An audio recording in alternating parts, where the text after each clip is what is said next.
Hey guys, welcome back to another video. In today's video, we're going to be discussing the state of Michigan. We're going to be discussing some key factors in how Michigan will most likely or probably vote in the 2024 elections, and some factors that can contribute to its swing in either the right or the left. Now, Michigan right now can probably be considered the swing state, probably the 50-50 shot of going either for Donald Trump or Joe Biden. It did go to Donald Trump by a very narrow amount in 2016. And then in 2020, Joe Biden was able to flip the state, winning it by around 2 to 3 percentage points, or around 150,000 votes.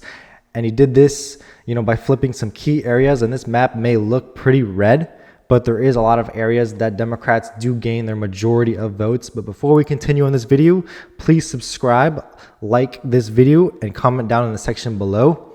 Thank you guys so much for watching, and please watch this entire video to get to see my full analysis in the state of Michigan. And to begin with, we're going to look at the 2020 map. As I discussed, Joe Biden won by 150,000 votes. And there is a lot of red in this state. There is a lot of red, as you can see, especially up here. But these counties are really, really small. And then going down to the more bluer counties, we can see probably Wayne County, the most beneficial for Democrats by far. They net probably an average of over 300,000 votes here, 68 to 30, but we can see 600,000 votes to only 264. So this county alone gives Democrats that edge over the state in that last election. As well, we have here, we have here Washington County over here, big county for Democrats, where Ann Arbor is, where they got 72% of the vote. And in some smaller counties up here, in terms of, not in terms of population, but in terms of the margins, 56 to 42, Democrats netted 100 over here. And then we have Genesee County, where Flint is, where they didn't net too much. It was pretty close. And then we have some important Republican counties, such as Macomb County over here. And then we have a lot of these, suburban, exurban counties, and a lot of suburbs of Grand Rapids are important. And then we have Kent County, where Grand Rapids is, very, disputed county. Pretty close county, only went to Biden by around 20,000 votes. But we can see here from the shift that it is pretty favorable for Democrats. I think Kent County is probably the most favorable county for Democrats.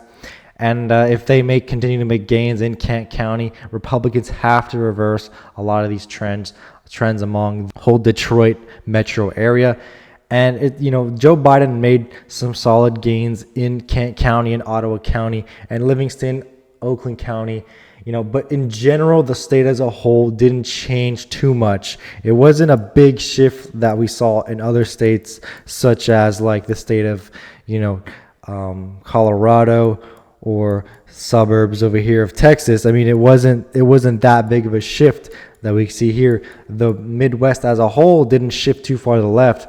We can see compared to the Northeast, a lot of shifts to the left here. But this area over here is very, very equal, as in there's some areas that shifted to the right, and there's some areas that shifted to the left. And it's just that those areas that shifted to the left shifted more than the areas to the right. And Donald Trump and Joe Biden both gained from 2016. Donald Trump didn't lose any voters. It's just that Joe Biden was able to gain more voters than Donald Trump was able to gain. But checking the polls now, we can see here, first of all, on Real Clear Politics, Donald Trump does hold a 0.2 percentage point lead. There was a Hill and Emerson poll released just recently that has Trump up by 1 in the state. And we have seen it narrow quite a bit, but Trump does maintain his solid lead, his narrow lead. And in the five-way race, we can see here a Trump 0.1 percentage point lead. This also has been narrowing. And at some point, Biden did lead, but now, after a very long tie, Trump has narrowly gained back that lead. And we're going to continue to see what happens. This has been very back and forth. And the same thing we can see here on 538. Right now, Biden does hold that 0.5 percentage point lead, but it definitely has not updated. I'm waiting for that update because Trump has led the past 4 or 5 polls in it, so it should go back to a Trump lead. He had been leading previously by very small amounts, and it has been getting narrow. But comparing it to the 2020 cycle, we can see here that on this date, we're going to go to June 20th, 2020. Biden had a 10.4% lead. He ended up winning the state by 2.5%. An underperformance for the Democrats, as they were projected to win by 10.2%. They were projected to have around 50% of the vote, which they did end up getting, 50.6%. But Republicans were only supposed to get, or Donald Trump was only supposed to get 40 to 41%. And he ended up getting 48% almost. So the issue was that Republicans, Donald Trump was underestimated. And as the cycle continued to go on, it did get a bit closer, but still 8%. He was supposed to win by 8%. Joe Biden, he ended up not winning by 8%. Huge underestimation for Donald Trump there, as it is pretty clear in most other states that Donald Trump is, underestimated, especially as we can see here in this part of the country.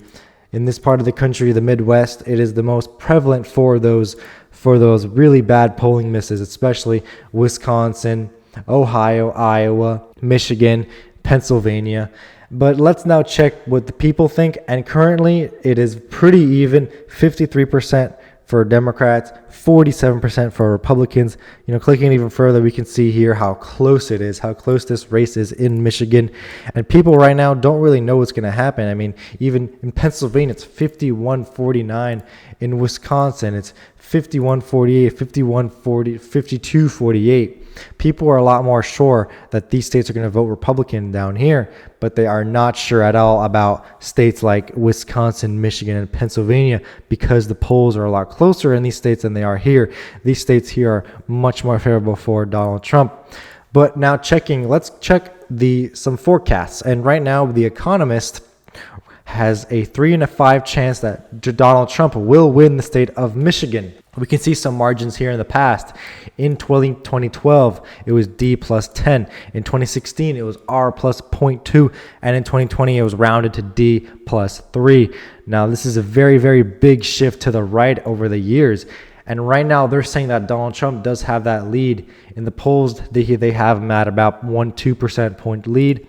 They think he's going to win by around this much, by around a point or two. The chances of winning have been, very close recently, but Donald Trump has been taking that lead and he has been keeping it. He has around a 60% chance of winning. We can see here the states that are more correlated with Michigan: Wisconsin, Ohio, Pennsylvania, Indiana, Iowa, Minnesota, and Missouri are the most correlated. And we can see that, as I will explain to you in the next few minutes, the states that are more around Michigan, apart from Illinois, are going to swing a similar fashion to it.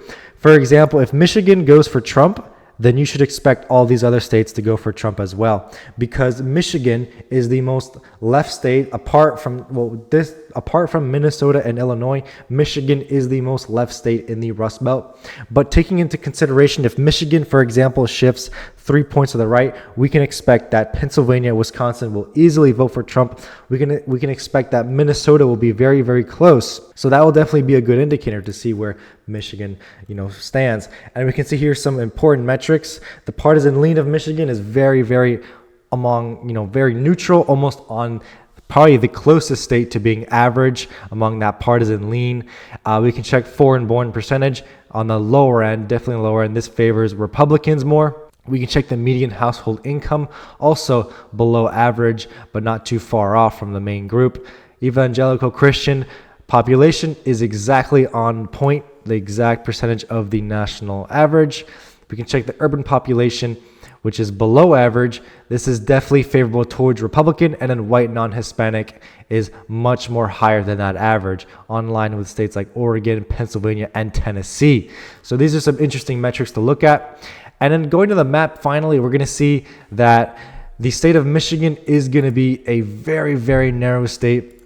We expect right now Trump to win the states of Arizona, Nevada, and Georgia, but we're going to place the state of Michigan in the Republican column, and we can see that Trump is over that threshold. He will win.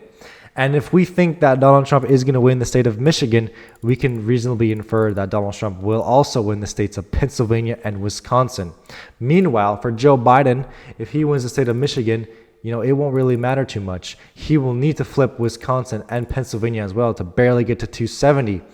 And since these Sunbelt states are more Republican, as we can see now, than these Rust Belt states, it seems like Joe Biden's only path to that 270 electoral vote win would be through the states of Michigan, Wisconsin, and Pennsylvania. And the first state that Joe Biden must win is the state of Michigan. This is a must win for Joe Biden and definitely not a must win for Donald Trump, because if he loses Michigan, it will not matter at all. He's still at 297. And we can see here that this forecast actually models that out. If Joe Biden, loses the state of Michigan, he has a 5% chance of winning the election. Extremely narrow. We can see here some of these states in the Sun Belt wouldn't matter too much, but Joe Biden's loss among any of these 3 states would put his chances of winning an election practically to zero. Donald Trump, on the other hand, even if he loses Pennsylvania, he'll still have a 20% chance of winning. If he loses Michigan, 31. If he loses Wisconsin, 31. But, he has a very good chance of winning without the state of Michigan. Meanwhile, Joe Biden has a 5% chance of winning. We can see here that map that I'd gone over in the previous video. Donald Trump is currently favored in winning Michigan, Pennsylvania, and Wisconsin over here, as well as carrying all of these states. But this is a state that will be very close, I think, and it's a state that will go down to the wire. Right now, I give this state probably a 55% chance of going towards Donald Trump, and I put the margin as R plus 0.5 right now. I think Donald Trump will win this state by around half a percentage points, maybe 48.5% to 48%. I think there's going to be a considerable third-party vote share, unlike the last election where there wasn't really much. It will be similar to 2016. I think this election will be more similar to 2016. I think RFK, he is on that ballot. He will be taking away a few percentage points, but definitely I think a little more for the president right now. And as we can see here, the margins, Trump has 42.4. Joe Biden has 42.3. I don't think this is going to be the final margin where they'll get only that much. I think Donald Trump will probably end with around 48.5, maybe 48, and then Joe Biden will end with 47.5 to 48. And that will be that for Michigan. Thank you guys so much for watching. Please subscribe, like, and comment on this video, and I'll check you guys out in the next one.